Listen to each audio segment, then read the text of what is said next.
Hi ಎಲ್ಲರಿಗೂ ನಮಸ್ತೆ. ಎಲ್ಲರೂ ಹೇಗಿದ್ದೀರಾ? ಎಲ್ಲರೂ ಚೆನ್ನಾಗಿದ್ದೀರಾ ಅಂತ ಭಾವಿಸ್ತಾ ಇವತ್ತಿನ ರೆಸಿಪಿ ಎಗ್ ಕರಿ ರೆಸಿಪಿನ ಶೇರ್ ಮಾಡ್ತಾ ಇದ್ದೀನಿ. ವಿಡಿಯೋನ ಪೂರ್ತಿ ನೋಡಿ, ವಿಡಿಯೋನ ಎಲ್ಲಿ ಸ್ಕಿಪ್ ಮಾಡಬೇಡಿ. ಮುದ್ದೆ ಜೊತೆ, ಅನ್ನದ ಜೊತೆ, ಚಪಾತಿಗೆ, ದೋಸೆಗೆಲ್ಲನೂ ತುಂಬಾ ಚೆನ್ನಾಗಿರುತ್ತೆ ಈ ರೆಸಿಪಿ. ಒಂದ್ಸರಿ ಟ್ರೈ ಮಾಡಿ. ಈಗ ಇದನ್ನು ಮಾಡೋದಕ್ಕೆ ಏನೆಲ್ಲ ಬೇಕು ಅಂತ ನೋಡೋಣ.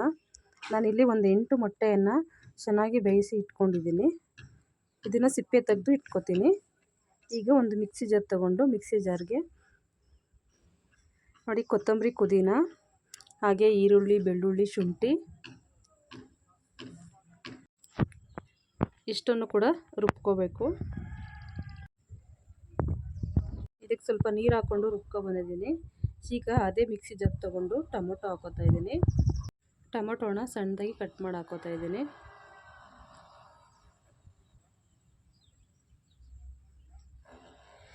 ಈಗ ಈ ಟೊಮೊಟೊನು ಕೂಡ ರುಬ್ಬಿ ಇಟ್ಕೊತೀನಿ. ಮೊಟ್ಟೆನ ಈ ರೀತಿ 2 ಭಾಗ ಮಾಡಿ ಇಟ್ಕೊಂಡಿದ್ದೀನಿ. ಈಗ ಒಂದು ಗ್ಯಾಸ್ ಹಚ್ಕೊಂಡು ಒಂದು ಪಾತ್ರೆನ ಇಟ್ಕೊಂಡಿದ್ದೀನಿ ಗ್ಯಾಸ್ ಮೇಲೆ. ಈಗ ಸ್ವಲ್ಪ ಎಣ್ಣೆ ಹಾಕೋತಾ ಇದ್ದೀನಿ. ಈಗ ಮೊಟ್ಟೆ ಸ್ವಲ್ಪ ಫ್ರೈ ಮಾಡಬೇಕು. ಮೊಟ್ಟೆನ 2 ಭಾಗಗಳನ್ನಾಗಿ ಮಾಡಿ ಇಟ್ಕೊಂಡಿದ್ದೀನಲ್ಲ, ಅದನ್ನು ಫ್ರೈ ಮಾಡ್ಕೋಬೇಕು. ಫಸ್ಟು ಎಣ್ಣೆ ಹಾಕ್ಕೊಂಡು ಎಣ್ಣೆಗೆ ಸ್ವಲ್ಪ ಉಪ್ಪು ಹಾಕೋತಾ ಇದ್ದೀನಿ. ಪುಡಿ ಉಪ್ಪು, ಅರಿಶಿನ, ಹಾಗೆ ಅಚ್ಚ ಖಾರದ ಪುಡಿ ಹಾಕೋತಾ ಇದ್ದೀನಿ. ಮೆಣಸಿನ್ಕಾಯಿ ಪುಡಿ ಹಾಕ್ಕೊಂಡು ಒಂದು 5 ನಿಮಿಷ ಎಣ್ಣೆಯಲ್ಲಿ ಇದನ್ನು ಸ್ವಲ್ಪ ಸ್ಮೆಲ್ ಹೋಗೋವರೆಗೂ ಈ ರೀತಿ ಮಾಡೋಣ. ನಂತರ ಇದಕ್ಕೆ 2 ಭಾಗಗಳನ್ನಾಗಿ ಮಾಡ್ಕೊಂಡಿದ್ದಂಥ ಬೇಯಿಸಿರುವಂಥ ಮೊಟ್ಟೆನ ಹಾಕ್ಕೊಂಡು ಒಂದು 5 ನಿಮಿಷ ಎಣ್ಣೆಯಲ್ಲಿ ಫ್ರೈ ಮಾಡಬೇಕು. ನೋಡಿ, ಈ ರೀತಿ ಎಲ್ಲ ಮೊಟ್ಟೆನೂ ಹಾಕೋತಾ ಇದ್ದೀನಿ. ಈ ರೀತಿ ಮಾಡೋದ್ರಿಂದ ಚೆನ್ನಾಗಿ ಉಪ್ಪು ಖಾರ ಎಲ್ಲ ಹಿಡಿಯುತ್ತೆ ಮೊಟ್ಟೆಗೆ. ಟೇಸ್ಟ್ ಒಂಥರ ಡಿಫ್ರೆಂಟಾಗಿರುತ್ತೆ ಈ ರೀತಿ ಮಾಡ್ಕೊಳ್ಳೋದ್ರಿಂದ.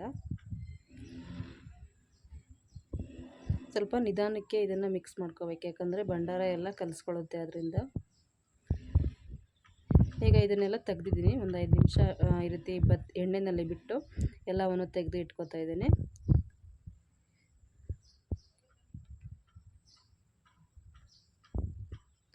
ಮತ್ತು ಈಗ ಅದೇ ಬಾಂಡಿಗೆ ಸ್ವಲ್ಪ ಎಣ್ಣೆನ ಹಾಕೋತಾ ಇದ್ದೀನಿ.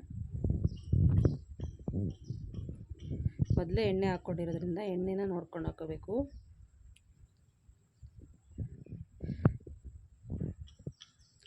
ನಾವು ಫಸ್ಟೇ ರುಬ್ಬಿಟ್ಕೊಂಡಿದ್ದಂಥ ಕೊತ್ತಂಬರಿ, ಪುದೀನ, ಶುಂಠಿ, ಬೆಳ್ಳುಳ್ಳಿ, ಈರುಳ್ಳಿ ಇದನ್ನು ಹಾಕ್ತಾಯಿದ್ದೀನಿ. ಈಗ ಇದನ್ನೆಲ್ಲ ಚೆನ್ನಾಗಿ ಒಂದು 5 ನಿಮಿಷ ಫ್ರೈ ಮಾಡ್ಕೋಬೇಕು. ಹಸಿ ಸ್ಮೆಲ್ ಹೋಗಬೇಕು. ಸ್ವಲ್ಪ ಎಣ್ಣೆ ಜಾಸ್ತಿನೇ ಹಾಕೋತಿದ್ದೀನಿ. ಕರಿ ಮಾಡ್ತಿರೋದ್ರಿಂದ ಸ್ವಲ್ಪ ಎಣ್ಣೆ ಜಾಸ್ತಿ ಹಾಕ್ಕೊಂಡಿದ್ದೀನಿ. ಹಸಿ ಸ್ಮೆಲ್ ಹೋಗೋವರೆಗೂ ಇದನ್ನು ಎಣ್ಣೆಯಲ್ಲಿ ಚೆನ್ನಾಗಿ ಬಾಯ್ಲ್ ಮಾಡ್ಕೋಬೇಕು. ನೋಡಿ, ಈಗೆಲ್ಲ ಚೆನ್ನಾಗಿ ತಳ ಬಿಟ್ಕೊಂಡು ಎಣ್ಣೆ ಎಲ್ಲ ಬಿಟ್ಕೊಂಡಿದೆ.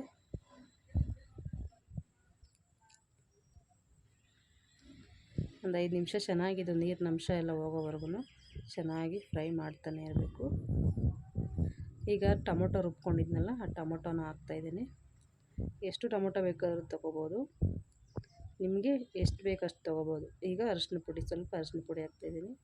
ಮೊದಲೇ ಮೊಟ್ಟೆಗೆ ಅರಿಶಿನ ಪುಡಿ ಹಾಕಿದ್ದೀನಿ, ನೋಡ್ಕೊಂಡು ಹಾಕ್ಕೋಬೇಕು. ಇದನ್ನು ಕೂಡ ಈಗ ಅಚ್ಚ ಖಾರದ ಪುಡಿ, ಹಾಗೆ ರುಚಿಗೆ ತಕ್ಕಷ್ಟು ಉಪ್ಪನ್ನು ಹಾಕ್ತಾಯಿದ್ದೀನಿ.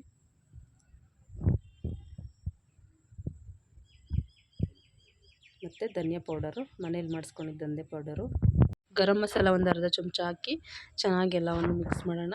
ಟೊಮೊಟೊ ಕೂಡ ಎಣ್ಣೆಯಲ್ಲಿ ಚೆನ್ನಾಗಿ ಫ್ರೈ ಆಗಿ ಗ್ರೇವಿ ಥರ ಆಗಬೇಕು. ಚೆನ್ನಾಗಿ ಹಸಿ ವಾಸನೆ ಎಲ್ಲ ಹೋಗೋವರೆಗೂ ಇದೇ ರೀತಿ ಮಸಾಲೆ ಜೊತೆಲಿ ಹಾಕ್ಕೊಂಡು ಚೆನ್ನಾಗಿ ಮಿಕ್ಸ್ ಮಾಡ್ಕೊಳ್ಳೋಣ. ಇದೆಲ್ಲ ಚೆನ್ನಾಗಿ ಎಣ್ಣೆ ಬಿಟ್ಕೋಬೇಕು, ಅಲ್ಲಿವರೆಗೂ ಮಿಕ್ಸ್ ಮಾಡ್ತಾನೆ ಇರಬೇಕು.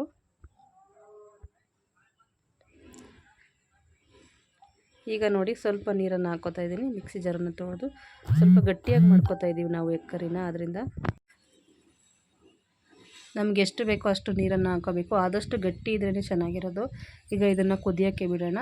ಮೊಟ್ಟೆ ಸಾಂಬಾರು ಯಾವಾಗೂ ಮಾಡ್ತಾನೆ ಇರ್ತೀವಿ. ಮೊಟ್ಟೆ ಸಾಂಬಾರು ಮಾಡಿ ತಿಂದು ಬೇಜಾರಾಗಿದ್ದರೆ ಈ ರೀತಿ ರೆಸಿಪಿನ ಒಂದು ಸರಿ ಟ್ರೈ ಮಾಡಿ, ಚೆನ್ನಾಗಿರುತ್ತೆ. ಇದನ್ನು ಈಗ ಕುದಿಯೋಕ್ಕೆ ಬಿಡೋಣ. ಇದು ಸ್ವಲ್ಪ ಸಪ್ಪೆ ಉಪ್ಪು ನೋಡಿಕೊಂಡು ಇನ್ನೊಂದು ಸ್ವಲ್ಪ ಉಪ್ಪನ್ನು ಆ್ಯಡ್ ಮಾಡ್ಕೋಬೇಕು. ಒಂದು ಮುಚ್ಚಳವನ್ನು ಮುಚ್ಚಿ ಕುದಿಯೋಕ್ಕೆ ಬಿಟ್ಟಿದ್ದೀನಿ.